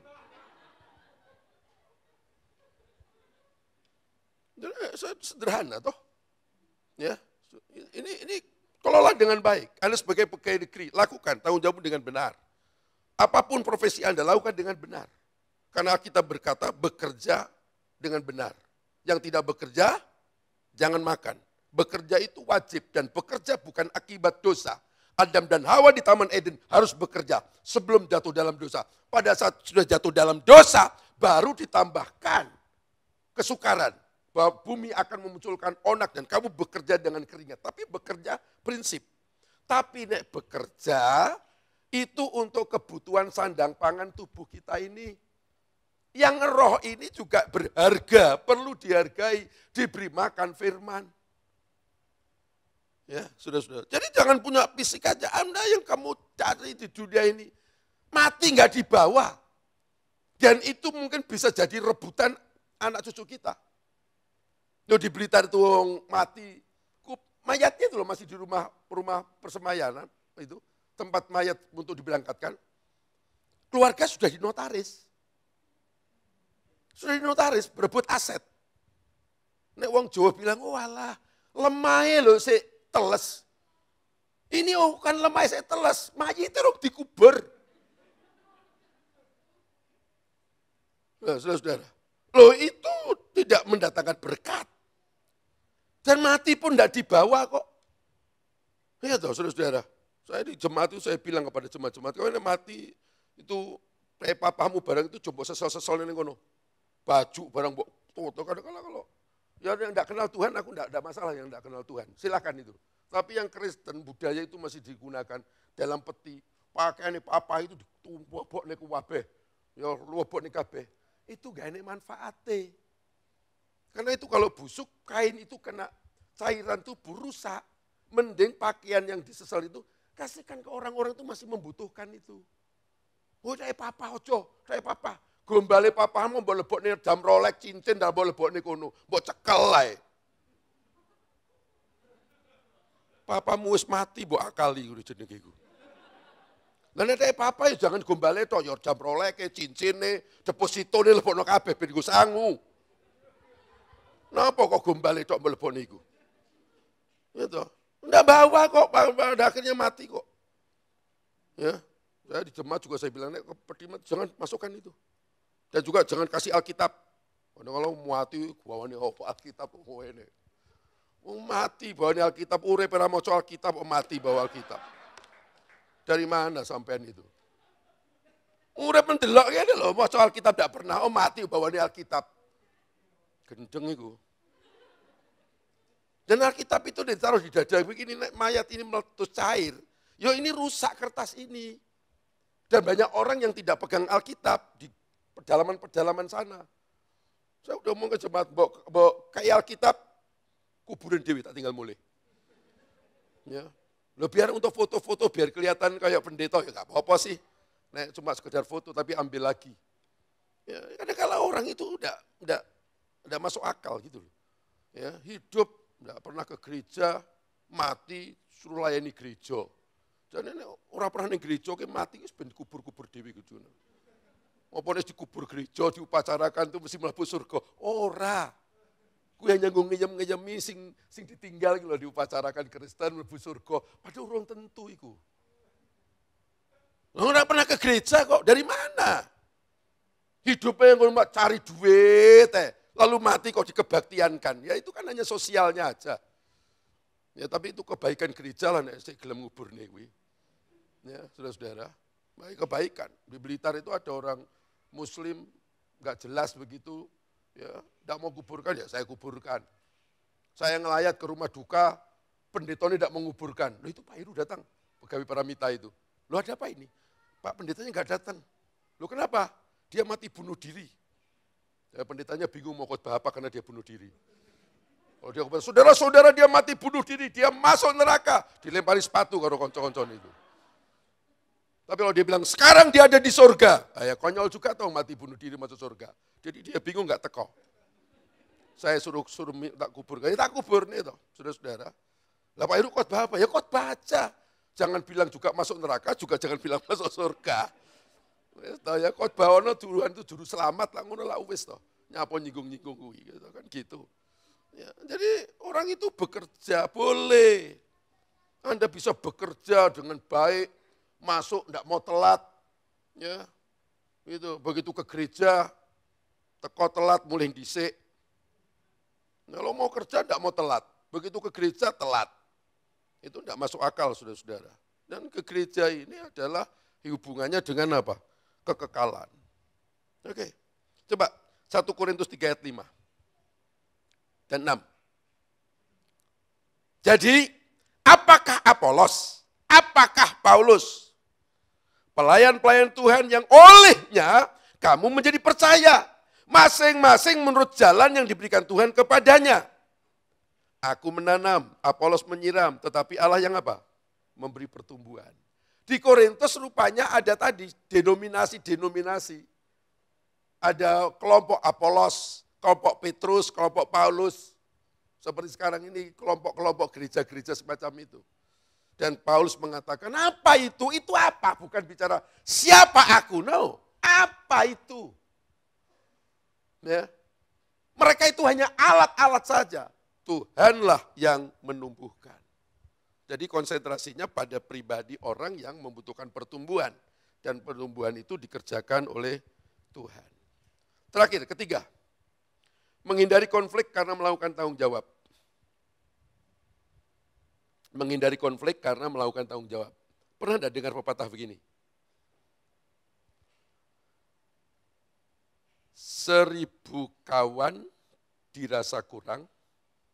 Bisa dilanjutkan? 1 musuh terlalu banyak. Keren ya, orang dunia ngerti itu. 1000 kawan kurang. 1 musuh terlalu banyak. Karena dengan 1000 kawan, Anda tidak stres. Tapi dengan 1 musuh, Anda apa? Stres. Apa ini bojomu dhewe. Ya. Ayat 15, ayat 15. Tetapi Yesus mengetahui maksud mereka, lalu menyingkir dari sana. Ini bertentangan enggak dengan ayat pertama tadi? Yang kita baca. Ayat pertama, Yesus masuk ke mana? Rumah ibadat. Ada persoalan enggak? Ada. Oke, ada persoalan. Yang menarik ayat ini mengatakan, tetapi Yesus mengetahui maksud mereka, lalu menyingkir dari sana. Nampaknya ini bertentangan. Saya mengamati ini tidak bertentangan, saudara-saudara. Di mana tidak bertentangannya? Anda baca ayat 15b-nya. Ya, itu kan 15A, 15B. Banyak orang mengikuti Yesus dan ia menyembuhkan mereka semuanya. Oke, saudara. Yesus tidak apa? Tidak mau konsentrasi pada perdebatan, pada persoalan itu. Karena ada nilai, ada banyak orang yang membutuhkannya. Jadi menghindari konflik itu karena apa? Ada tanggung jawab yang dilakukan. Kalau Bapak Ibu nanti pulang coba baca kitab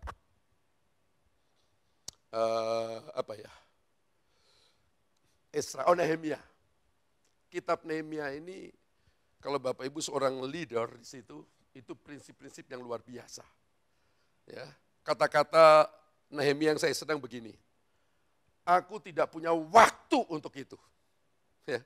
Aku tidak punya waktu untuk itu. Karena aku sedang melakukan pekerjaan yang besar. Waktu dia menghadapi isu dia bilang, itu hanya isapan jempolmu saja. Keren itu kata-kata itu. Ya. Jadi untuk hal yang demikian ini karena apa? Tanggung jawab yang besar ini. Seberapapun tanggung jawab Anda di tengah pelayanan, apakah penerima tamu, memain musik, usher atau apa saja, saudara-saudara, itu adalah pekerjaan yang besar. Ya, tidak ada pekerjaan yang hina di tengah-tengah pelayanan pekerjaan Tuhan, tidak ada. Sejauh itu dilakukan dengan hati yang sungguh-sungguh. Saya tidak malu loh saudara-saudara kalau ada Natal di gereja kami pakai sewa gedung di luar, dengan full dress saya pegang sapu dan nyapu. Ya, untuk itu saya ikut nyapu. Satu saat saya pernah nyapu, ada seorang bapak-bapak rupanya tidak nyaman saya nyapu, dia datangi. Saya ini kadang-kadang kan selengean saudara-saudara.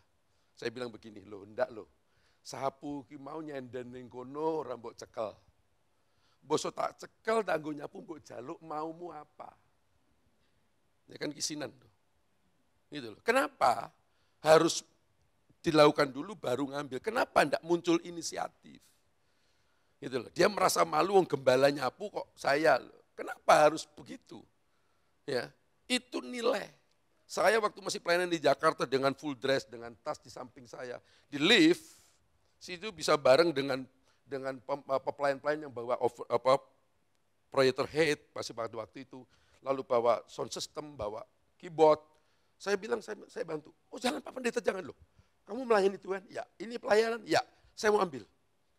Saya mau ambil bagian. Tangan kiri saya masih kosong. Apa saya malu? Enggak. Kadang-kadang saya datang pagi, brosur itu numpuk. Ya Tibiras itu kan banyak, numpuk. Saya datang pagi, saya ikut melipati. Kadang tangan saya ini stensilan dulu, penuh. Apakah saya merasa, enggak, ini pekerjaan Tuhan. Saudara, ada tanggung jawab. Jadi kalau Anda belum melakukan tanggung jawab dalam pelayanan, ya, Anda coba cari apa talenta dan karuniamu. Ya. Tapi kalau Anda sudah melayani dan tinggal di situ, apapun konsekuensi yang Anda hadapi. Sudah karena Anda dalam posisi yang benar. Tapi kalau hari-hari ini Anda meninggalkan pekerjaan Tuhan, tidak melayani, bertobat dan balik. Saudara-saudara, karena nanti Anda bertemu Tuhan hanya dengan dua urusan. Satu, iman Anda. Yang kedua, talenta atau karunia yang Anda miliki. Saya ini gembala. Terlalu sering orang berkata, Pak Heru, saya mau resign. Oh ya, lalu lu mau apa? Saya mau berdiam diri dulu. Oh selama ini Anda terlalu sibuk. Saya mau mencari kehendak Tuhan. Selama ini belum mengerti kehendak Tuhan. Itu kata-kata yang nampak rohani.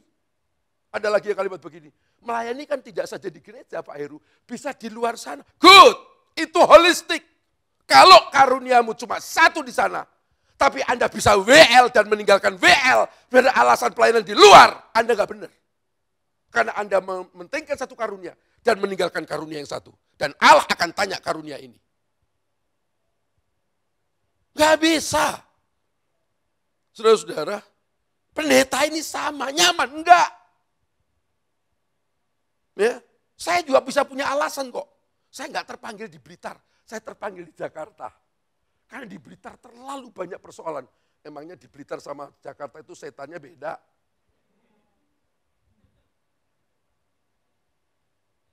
waras.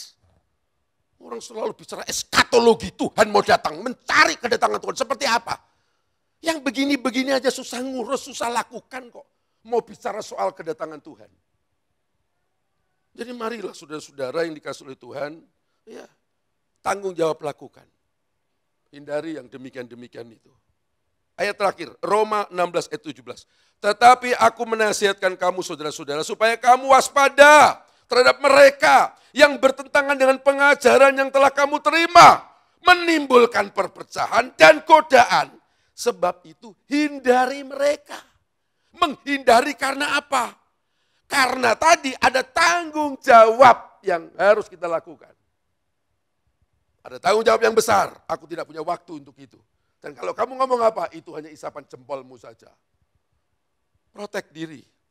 Karena kita ini begitu berharga di hadapan Tuhan untuk melakukan misi pekerjaan Tuhan. Saudara-saudara. Ya, makanya kalau ada jemaat pindah dari gereja lain ke tempat saya selalu gitu. Pak Pendeta, saya boleh toh berjemaat di sini, saya pindah ke sini. Saya bilang, jangan mengambil keputusan. Duduk di sini, beribadah di sini, selesaikan hatimu. Kalau hatimu sudah nyaman, ya, please, kalau mau kamu kembali ke gerejamu, silahkan. Kamu sudah pulih ke sana. Ya. Tapi kalau keadaan pulih di sini dan kamu menetap di sini, silahkan. Artinya, keputusan itu didasarkan tidak karena emosi, tapi diputuskan karena dengan kesadaran. Karena saya sadar, dia hari ini sakit hati dengan pendetanya di sana. Saya tahu suatu saat dia akan sakit hati dengan saya. Saudara ngerti maksud saya? Sama aja peluangnya. Ya, saudara-saudara, saya tidak bilang begini, kenapa weh? Pendetanya di sana gak baik Pak. Damjien.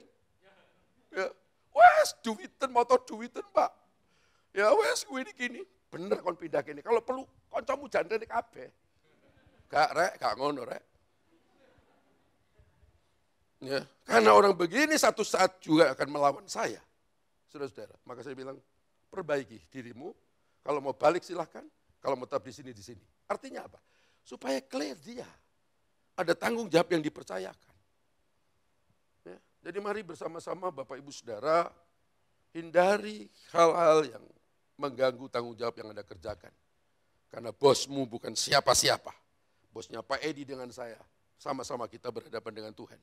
Cuma kita hanya diposisikan sebagai leader yang memobilisasi semua. Ya, semua. Ya. Kalaupun ada ketidaknyamanan, itu normal. Anda pergi kemanapun. Dan tunjukkan kepada saya kalau saudara kemana dan di gereja itu tidak ada masalah. Beritahu saya akan ikut Anda di gereja itu. Ya. Dan saya yakin itu sudah di sorga itu. Tapi kalau masih ada di Jombang, ada di Kediri, ada di Surabaya, ada di Blitar, saudara-saudara, persoalannya sama. Mungkin versinya aja yang berbeda. Ya, marilah kita bersama-sama melayani sesuai dengan kehendak Allah, apapun yang kita lakukan. Ya, lakukan dengan bersyukur dan bersukacita. Amin. Tuhan berkati saudara. Mari kita bangkit berdiri, kita akan datang kepada Tuhan. Saya tidak tahu berapa lama saudara jadi orang Kristen. Karena menjadi Kristen bukan diukur berapa lamanya. Tapi kekristenan diukur dari kualitas kekristenannya.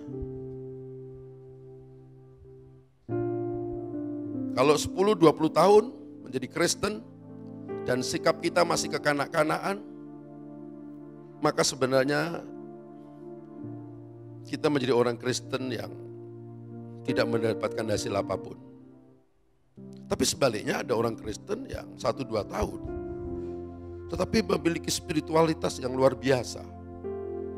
Karena dia memanfaatkan waktu dengan benar.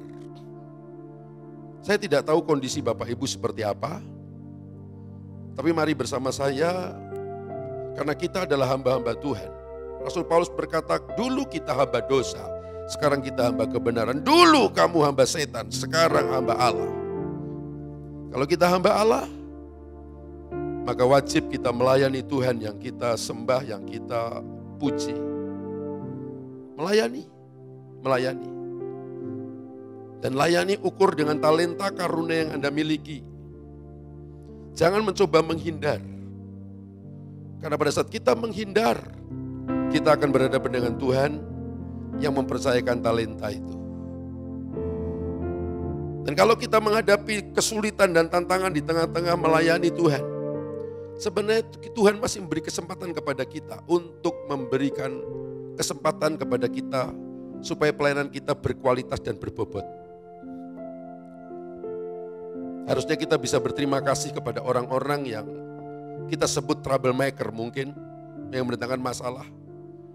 Kita bisa berterima kasih Lur, terima kasih saudara, karena membuat aku dalam ketidaknyamanan, tapi justru ketidaknyamanan, aku masih bertahan di tengah-tengah pelayananku. Itu membuktikan bahwa pelayananku itu semakin berbobot, semakin berkualitas, karena kamu mempersulit aku. Sebab kalau tidak ada orang-orang yang mempersulit kita, pelayanan terasa mudah, pelayanan terasa lancar-lancar saja. Jadi mari kita melihat dalam perspektif yang berbeda, supaya kita memiliki daya tahan. Dan apa yang kita kerjakan, Tuhan sedang siapkan sesuatu. Mari kita buka hati kita di hadapan Tuhan untuk beberapa menit ini. Kalau saudara masih melayani Tuhan, bersyukurlah pada pagi hari ini kepada Tuhan. Karena Tuhan masih memberi kesempatan kita untuk melayani. Tapi kalau Anda berdiri pagi hari ini, Anda sudah melayani dan meninggalkan pelayanan, berdoalah. Dan mengambil komitmen untuk kembali melayani Tuhan. Dan kalau sekian lama engkau sebagai orang Kristen dan belum melayani, berdoa. Berkata sama Tuhan, Tuhan aku mau melayani. Aku mau melayani. Supaya pada akhir titik di mana garis finish aku mengakhiri hidup ini, aku bisa berkata seperti Paulus berkata dalam Filipi 1 ayat 21, bagiku hidup adalah Kristus, mati adalah keuntungan. Kalau aku diizinkan hidup sampai hari ini, diberi kesempatan untuk menghasilkan buah di tengah-tengah pelayanan. Buka hatimu dan mulailah bersyukur kepadanya dan berterima kasih kepadanya. Yesus Tuhan Juru Selamat, sembah Dia, menyembah Dia. Kami bersyukur kepadamu Tuhan. Ku angkat hatiku, Engkau baik, Engkau baik, Engkau baik. Haleluya. Inilah hamba-hambamu, kami menyembahmu, kami menyembahmu. Haleluya. Terpujilah namamu Tuhan. Oh,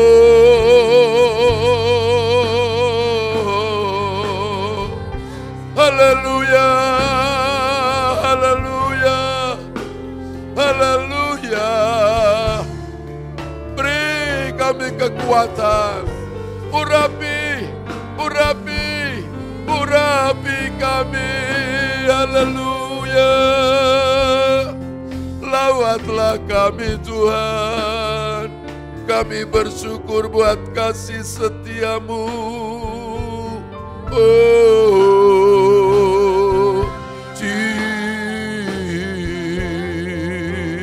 kami bersyukur buat berkat-Mu. Kami bersyukur buat kesempatan. Kami bersyukur buat kasih rahmat-Mu. Haleluya.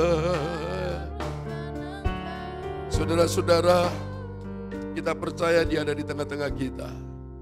Sebelum mic ini saya kembalikan pada Bapak Gembala, saya akan berdoa untuk saudara. Adakah pagi hari ini, pada saat firman disampaikan dan Roh Kudus taruh sesuatu dalam hatimu, dan pada saat Roh Kudus taruh sesuatu dalam hatimu, engkau membutuhkan bantuan doa, angkat tangan kananmu dan taruh tangan kirimu di dada dengan iman. Saya tidak tahu apa yang Tuhan taruh dalam hatimu, angkat saja. Saya akan berdoa untuk Anda. Tuhan lebih tahu apa yang menjadi kebutuhanmu. Tuhan lebih tahu kondisimu pada pagi hari ini. Haleluya, haleluya, haleluya. Engkau melihat tangan yang terangkat Tuhan.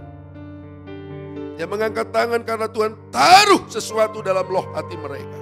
Dan aku percaya itu bukti kasih-Mu. Mari Tuhan, apapun yang Engkau taruh dalam hati mereka. Kalau malah pagi hari ini mereka komitmen untuk melayani Tuhan.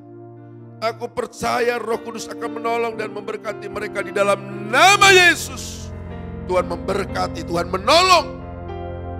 Dan kalau mereka mengangkat tangan membutuhkan kekuatan, kemampuan ekstra dari Tuhan. Di tengah-tengah melayani supaya tetap konsisten di tengah melayani Tuhan. Engkau Allah Tuhan yang memberi kekuatan. Roh Kudus, pagi hari ini aku berdoa di dalam nama Yesus. Tuhan memberkati dengan kekuatan ekstra, kemampuan yang luar biasa. Tuhan berkati. Dan kalau engkau meremehkan kesembuhan karena mereka sakit pagi hari ini, engkau dokter di segala dokter, dalam nama Yesus disembuhkan. Dan kalau mereka mengangkat tangan, karena mereka ada persoalan keuangan pekerjaan rumah tangga, dalam nama Yesus, Tuhan memberkati. Kami percaya dalam minggu-minggu ini, mujizat-Mu terjadi. Terima kasih Tuhan buat firman-Mu, terima kasih buat jamahan-Mu.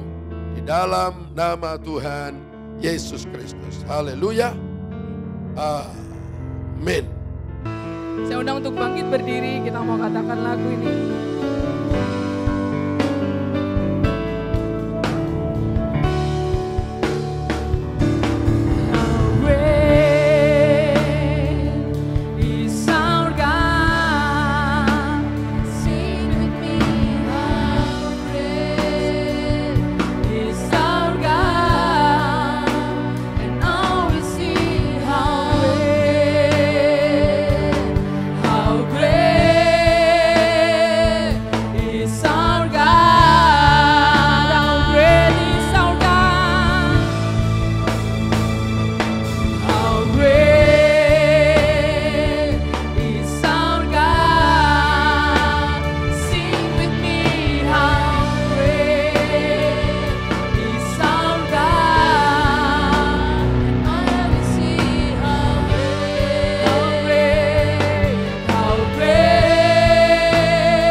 Engkau Allah kami yang besar, maha besar.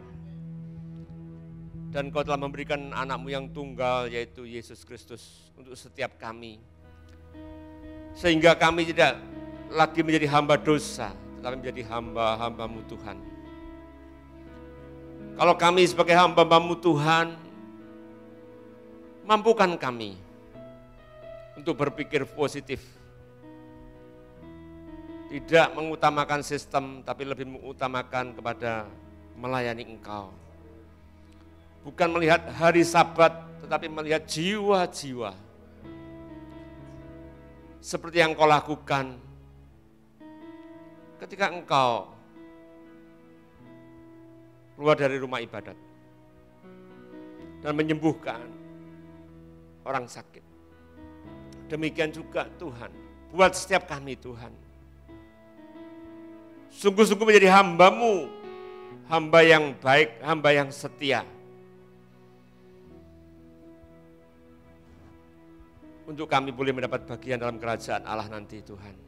Dan itu hal yang luar biasa yang perlu kami lakukan Tuhan Yesus.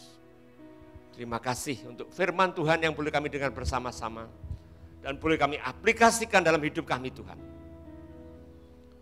Berkati hamba-Mu Bapak Pendeta Heru bersama Ibu yang telah melayani kami Tuhan Yesus di Jombang ini. Berkati dengan berkat yang melimpah. Berkati anak-anaknya, menantunya, cucu-cucunya Tuhan Yesus. Dan biar melalui kehidupan daripada hamba-Mu ini, nama Tuhan dipermuliakan. Berdoa juga untuk Bapak Filipus Tuhan yang menyertai Pak Heru ke Jombang. Kau juga memberkati pelayanannya, juga berkati pekerja istrinya dan anaknya Tuhan Yesus. Dalam melalui kehidupan daripada hamba-Mu ini, nama Tuhan pun dipermuliakan. Berkati kepada seluruh jemaat-Mu yang telah hadir dalam ibadah pagi hari ini, juga yang tidak hadir, yang mendengarkan khotbah di rumah. Oh, memberkati mereka masing-masing Tuhan Yesus dengan berkat yang daripada-Mu. Mau berdoa di dalam nama Tuhan Yesus Kristus bagi setiap jemaat-Mu Tuhan Yesus. Kami minta penyertaan-Mu dan perlindungan-Mu Tuhan atas setiap kami. Agar kami Tuhan terhindar dari COVID-19. Terluput dari COVID-19 Tuhan Yesus. Dan kami tahu Tuhan bahwa penyertaan-Mu dan pemeliharaan-Mu sempurna adanya Tuhan dalam setiap kami. Berdoa juga untuk Pak Heru dan Ibu serta Pak Filipus Tuhan yang nanti siang setelah makan akan kembali ke Blitar dan singgah di Kediri. Tuhan Kau sertai perjalanan hamba-Mu ini Tuhan, hingga sampai di rumahnya dengan tidak kurang suatu apapun. Terima kasih Tuhan, terima kasih. Angkat kedua saudara. Damai sejahtera dari Allah Bapa, berkat dari Allah Bapa, Allah Anak dan Allah Roh Kudus menyertai setiap kita. Kau memberkati seluruh jemaat-Mu Tuhan dalam setiap aspek kehidupan mereka. Dimanapun Tuhan mereka yang ada di rumah masing-masing maupun yang ada di tempat ini, berkati dengan berkat yang berlimpah. Berkat kesehatan, berkat perlindungan-Mu Tuhan atas setiap mereka Tuhan. Terima kasih Tuhan. Di dalam nama Tuhan Yesus Kristus. Hamba-Mu berdoa dan mengucap syukur. Haleluya. Amin.